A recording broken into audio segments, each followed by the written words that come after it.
साथियों नमस्कार, मैं बीरेंद्र सिंह रावत।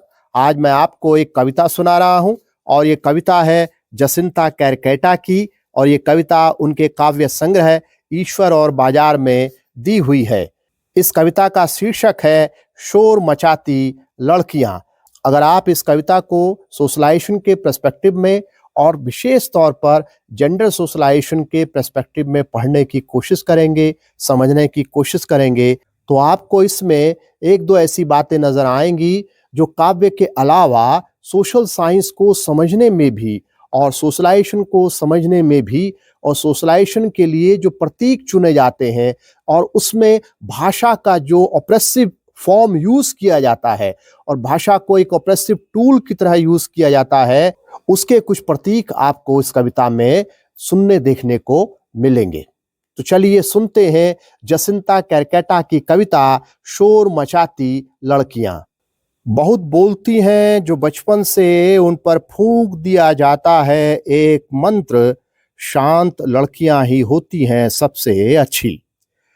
बहुत बोलती हैं जो बचपन से उन पर फूंक दिया जाता है एक मंत्र, शांत लड़कियां ही होती हैं सबसे अच्छी। और वे इस मंत्र के असर से होश संभालते ही सिलने लगती हैं अपना मुंह, छांटने लगती हैं कंकड़ भाषा के सूप से, जलाने लगती हैं छट गए शब्दों को धीरे धीरे, भीतर कहीं सुलगते चूल्हे में और घर से निकलने से पहले डाल लेती हैं अच्छी लड़की वाला दुपट्टा अपने सीने पर।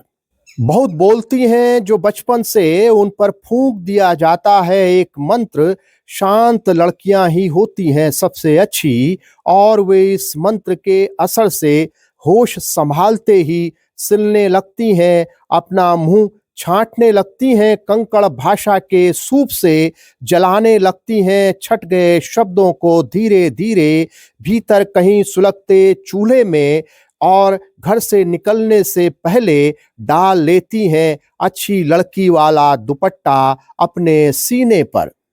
बहुत देर तक जब मैं ताकती हूँ चेहरा अलग अलग भाषा में बहुत बोलती लड़कियों का, वे कहती हैं मुझसे हूँ, ये क्या बकबक करती रहती है, ये वही लोग हैं जो चिड़ियों की करते हैं हत्या सिर्फ इसलिए कि समझ नहीं पाते उनकी भाषा, उनके चहचहाने बोलने चिल्लाने को बताते हैं सिर्फ शोर मचाना। बहुत बोलने से होता है ध्वनि प्रदूषण, यह कहते हुए सफाई के नाम पर साफ करते हैं उन्हें जो बोलते बोलते बोल देती हैं सारा कड़वा सच। पर लड़कियां और चिड़ियां जहां भी जन्म लेंगी बहुत बोलेंगी, दुनिया उन्हें शोर बताती रहेगी और वे शोर मचाती रहेंगी। धन्यवाद।